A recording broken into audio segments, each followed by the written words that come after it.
President Bill Clinton.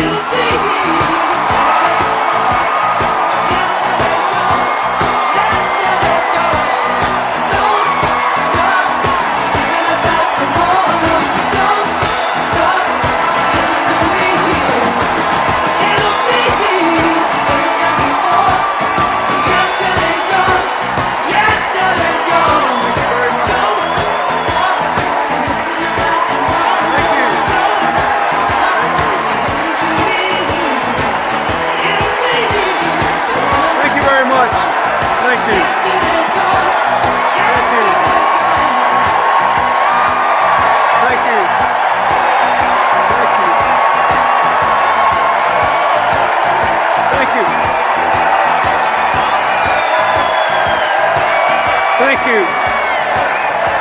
Now,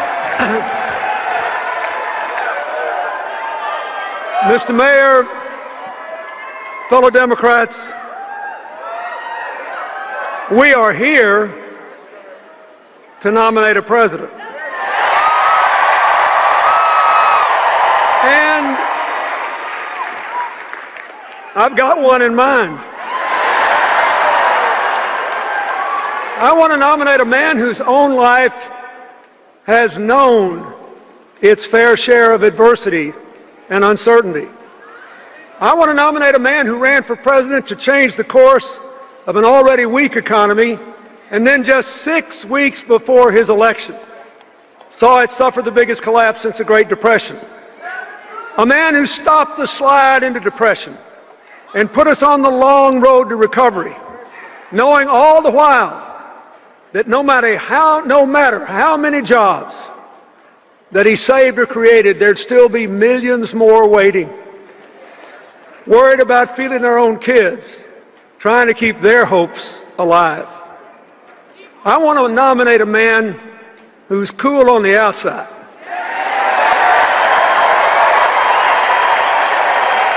but who burns for America on the inside.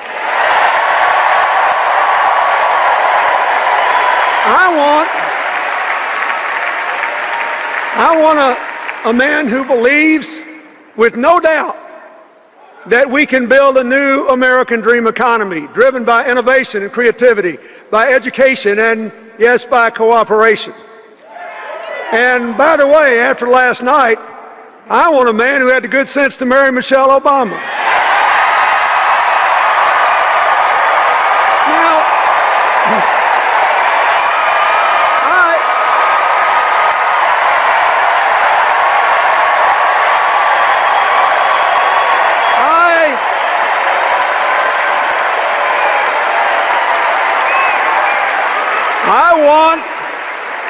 I want Barack Obama to be the next president of the United States. And I proudly nominate him to be the standard bearer of the Democratic Party. Now, folks, in Tampa a few days ago, we heard a lot of talk about how the president and the Democrats don't really believe in free enterprise and individual initiative, how we want everybody to be dependent on the government, how bad we are for the economy. This Republican narrative, its alternative universe, says that every one of us in this room who amounts to anything, we're all completely self-made. One of the greatest chairmen the Democratic Party ever had, Bob Strauss, used to say that every politician wants every voter to believe he was born in a log cabin he built himself. But, as Strauss then admitted, it ain't so. We Democrats, we think the country works better with a strong middle class, with real opportunities for poor folks to work their way into it, with a relentless focus on the future, with business and government actually working together to promote growth and broadly shared prosperity.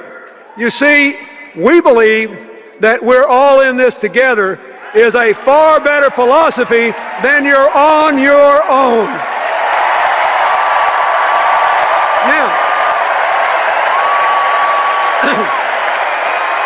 So,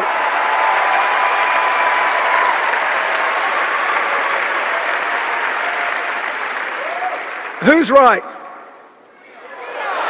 Well, since 1961, for 52 years now, the Republicans have held the White House 28 years, the Democrats 24. In those 52 years, our private economy has produced 66 million private sector jobs. So what's the job score? Republicans, 24 million, Democrats, 42.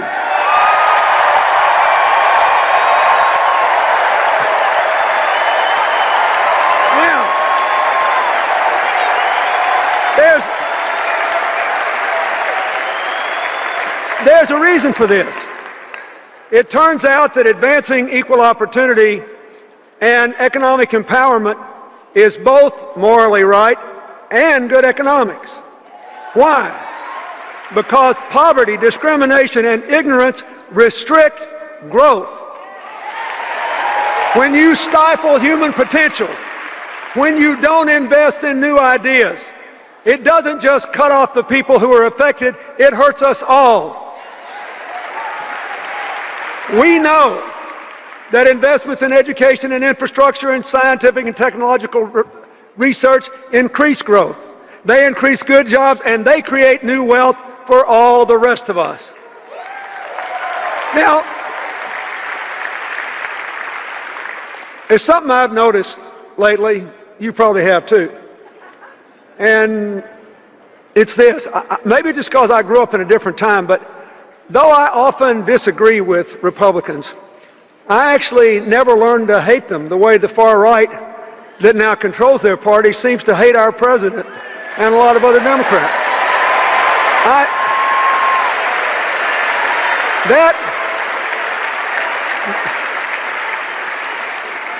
That would be impossible for me because President Eisenhower sent federal troops to my home state to integrate Little Rock Central High School.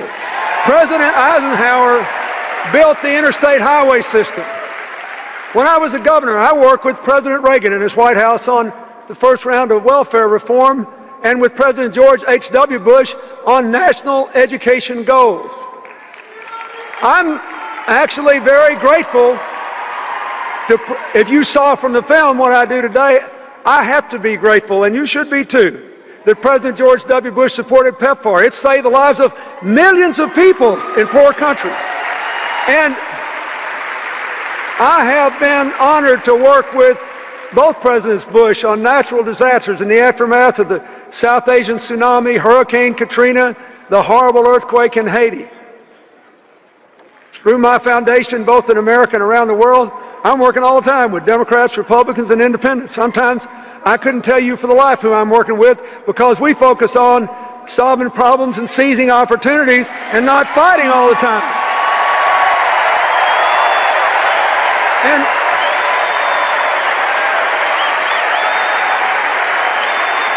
so here's what I want to say to you. And here's what I want the people at home to think about.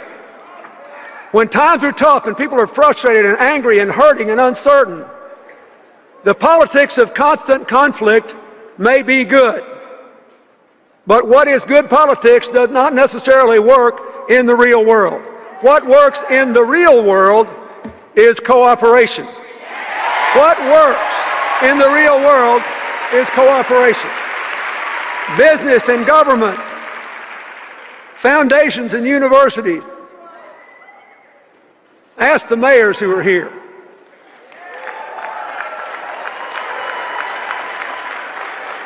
Los Angeles is getting green and Chicago is getting an infrastructure bank because Republicans and Democrats are working together to get it. They didn't check their brains at the door, they didn't stop disagreeing, but their purpose was to get something done. Now, why is this true? Why does cooperation work better than constant conflict? Because nobody's right all the time, and a broken clock is right twice a day. And every one of us and every one of them we're compelled to spend our fleeting lives between those two extremes, knowing we're never going to be right all the time and hoping we're right more than twice a day. Unfortunately, the faction that now dominates the Republican Party doesn't see it that way. They think government is always the enemy, they're always right, and compromise is weakness. Just in the last couple of elections, they defeated 2 distinguished Republican senators because they dared to cooperate with Democrats on issues important to the future of the country, even national security. They beat a Republican congressman with almost 100% voting record on every conservative score because he said he realized he did not have to hate the president to disagree with him. Boy, that was a non-starter, and they threw him out. One of the main reasons we ought to re-elect President Obama is that he is still committed to constructive cooperation. Look at his record. Look at his record. Look at his record. He appointed Republican Secretaries of Defense, the Army, and Transportation. He appointed a vice president who ran against him in 2008. And he trusted that vice president to oversee the successful end of the war in Iraq and the implementation of the Recovery Act. And Joe Biden did a great job with both.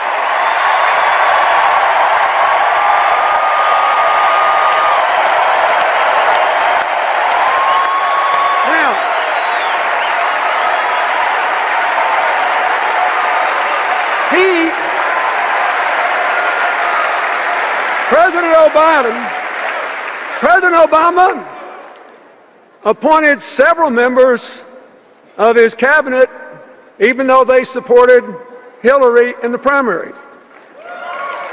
Heck, he even appointed Hillary.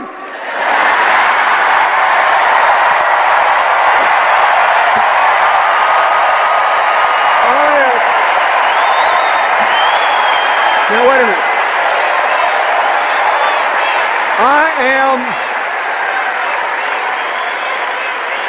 I am very proud of her. I am proud of the job she and the National Security Team have done for America. I am grateful that they have worked together to make us safer and stronger, to build a world with more partners and fewer enemies. I'm grateful for the relationship of respect and partnership she and the President have enjoyed, and the signal that sends to the rest of the world that democracy does not have to be a blood sport. It can be an honorable enterprise that advances the public interest.